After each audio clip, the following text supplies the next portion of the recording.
Today, we're playing Elin, the kind of quirky fantasy roguelite RPG people on forums put thousands of hours into before going to an anime convention and getting appropriate consent before touching the cosplayers. From the legendary developers of cult classic JRPG Elona, which I have never played, comes a prequel about farming, adventuring, building relationships, and if there's one thing I've learned from this game, it's that I am unfortunately so broke that I cannot afford tax evasion. Just like real life, we spawn in and are told that we're here to homestead in fantasy middle America, and right after we sign the contract, we're told that the British are definitely coming and it's our responsibility to fight them back. Good news is that it's 20 years from now. In the meantime, the tutorial twins explain the way of life here in the lands in between. To start, we have the most important mechanics like sleep, container, bonfire, house, and bacon. Speaking of rocks, the irony of being stoned to death for bacon is thicker than the smoke left over at a Gazan hospital.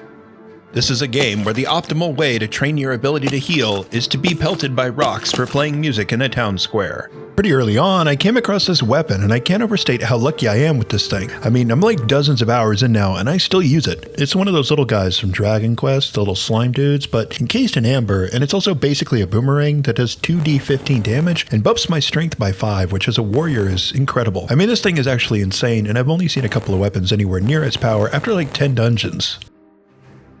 After a quick crafting tutorial, we're told that taxes are a necessary evil of existing and that if you dodge them too long, the government will hunt you, and then we're introduced to Loitel, our frontier guide. The easiest way to make money in this game is by shipping literally everything off of the ground through a shipping box, or what I call a gateway to the merchant dimension. On our quest to construct it, we meet our first true foe, a hostile eyeball. Our kitten is killed, and I go into a blind fury, attacking the eyeball. But I also didn't realize that I was just holding string, and it's not a very effective weapon outside of a 4th grade classroom.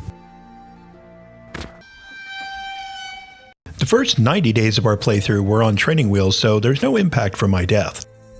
Usually, I'd just be dead after dying, so this is great. I take my revenge using my wood-cutting axe, which is as close as I've got to a weapon for now, and I also recovered the remains of my poor kitten.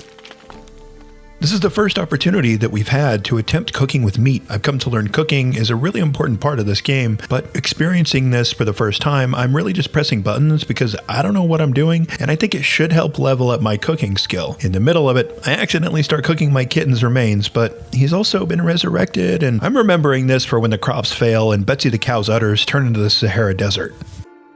For now, I eat the cooked eyeball and grab a nap.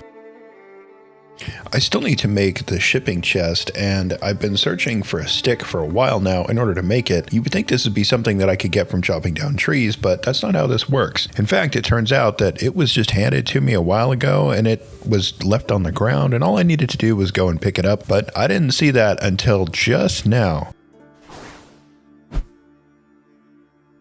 So after scheduling an appointment with the eye doctor, I construct my shipping chest, and now we can begin to make some real money.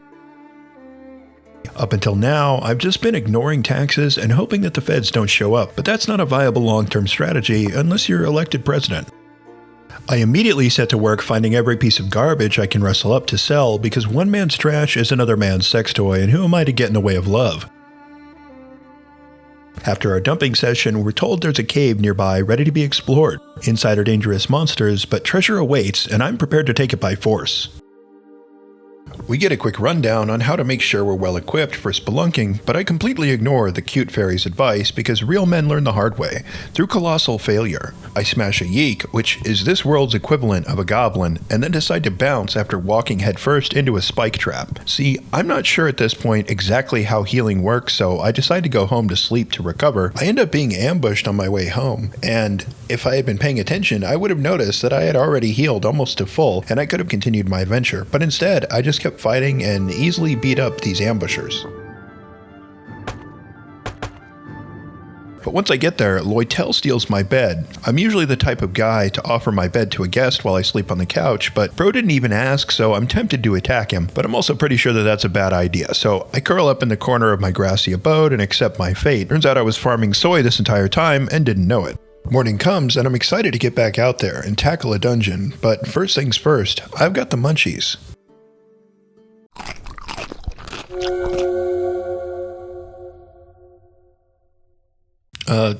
Turns out there's consequences to eating the kitten, and the game even berates you for being a horrible monster. Pity, because while it tasted good, it still doesn't fill you up.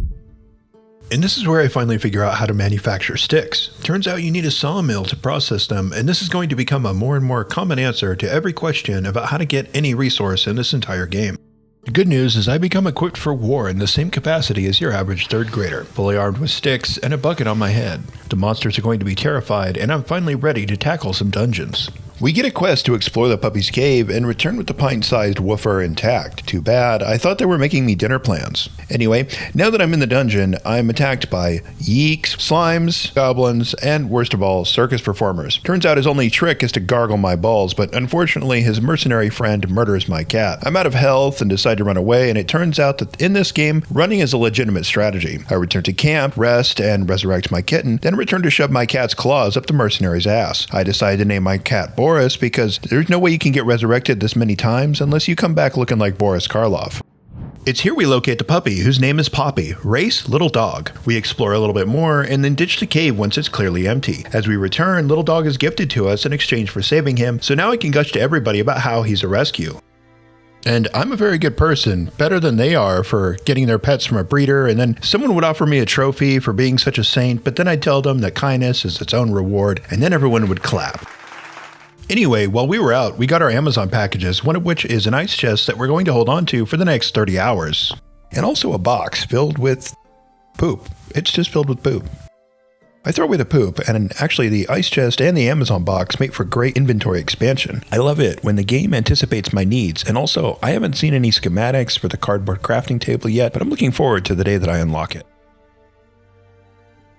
It's time for our next shipment to the merchant dimension, filled to the brim with every piece of refuse that I've managed to put my hands on so far. For some reason that I don't really understand, I put my rare throwing weapon that I discovered into the shipping box, but when I went to travel, it didn't sell, so I pretty much figure that fate is out to hook me up with any excuse to stay alive. I set out to do some adventuring by taking out some local wildlife. There's nothing quite like slaying innocent animals to level up the old sword skill. Of course, I have no idea what I'm doing, and so I push my luck trying to attack anything that moves, which results in exactly the consequences that you would imagine.